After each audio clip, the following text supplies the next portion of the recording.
Order ka lang as usual and then, ayun na. Tapos na. Ganun lang siya kadali. That's it.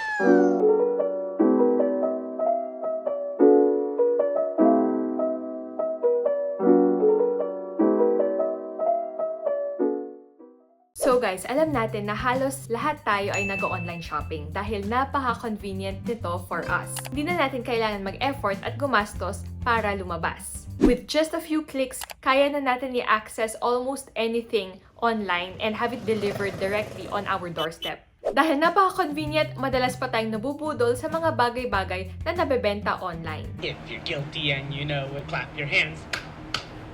Dang it! Pero alam nyo ba na pwede tayong kumita sa pagsha-shopping online? Though I'm not saying na dapat lagi kayo mag-shopping para lang kumita kayo. Gusto ko lang mag-share ng isa sa mga ways para masulit nyo yung pagsha-shopping nyo by getting cashbacks.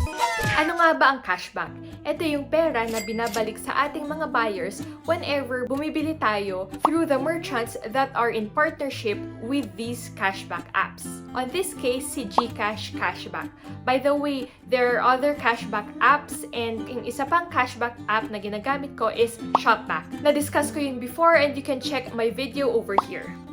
Doon makikita nyo yung mga actual earnings ko for the past years of using the app. While dito naman sa Gcash, medyo kakastart ko lang pero it works the same. Ang isa pang advantage ng cashback apps is not just cashback ang makukuha nyo. Meron din silang mga rewards and additional discounts. Kaya mas sulit yung pag-shopping if you use these apps and mas makakatipid kayo. Based sa mga cashback apps na na-try ko, wala itong expiration date. Ilang years na akong gumagamit ng cashbacks and iniipon ko lang yung amount in my accounts. And okay yun kasi hindi naman tayo laging nag-online shopping, right? I mean, madalas but not always. So, it's really good na wala naman silang expiration date.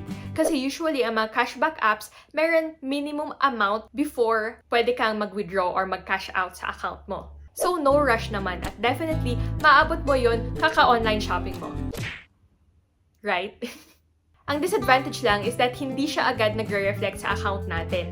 It may take days, weeks, or months bago siya mag-reflect. Dahil merong verification process pa yan. But it doesn't matter, it's okay as long as makukuha naman natin eventually. It's still better than not receiving anything at all, right? Yung tipong gastos ka lang ng gastos pero wala ka naman makukuha. Take note na ang bilang ng araw will be the time na na-confirm yung payment mo or na-confirm ng merchant yung payment mo. Hindi yung time na nag-order ka. Kasi of course, kung kunyari COD or cash on delivery ang mode of payment mo and hindi pa nagre-reflect sa system nila. So wala silang pagkukuhanan ng ika-cashback sa'yo. Kasi kinocompute nila yon based on a percentage of your purchase. Ang kagandahan dito sa Gcash Cashback is that napupunta diretso sa account natin or e-wallet natin yung mga na-earn nating cashbacks. Ang minimum amount lang na kailangan natin para ma-transfer sa e-wallets natin is 20 pesos. And merong transfer fee na 5 pesos per transaction. So, para mas sulit yung transfer fee nyo, ipunin nyo muna yung cashback earnings nyo before kayo mag-transfer on your e-wallets. Kahit 5,000 pa yan or 100 pesos, still, ang transfer fee is only 5 pesos. So, doon na tayo sa app.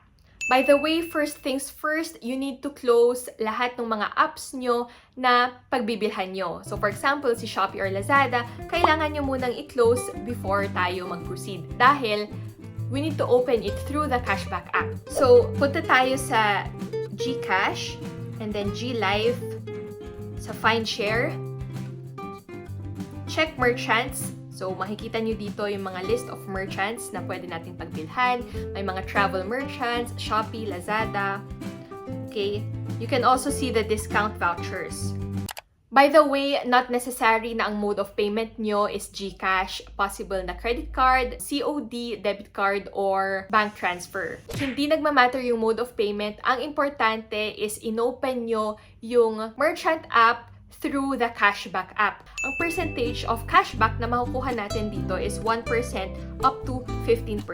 Depende sa merchant, sa product, or sa amount nung pinurchase nyo.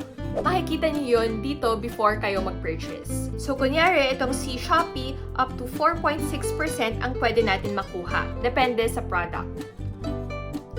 Try natin mag-order dito sa Shopee.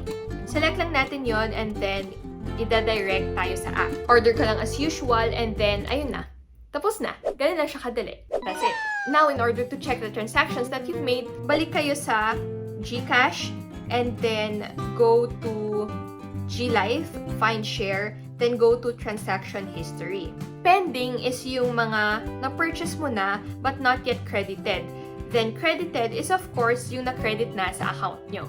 Makikita nyo dito, meron pa akong mga pending cashbacks. Kita nyo yung merchant and other details such as magkano ba yung binili ko, transaction ID, ano yung cashback na nakuha ko, date and time details ng transaction.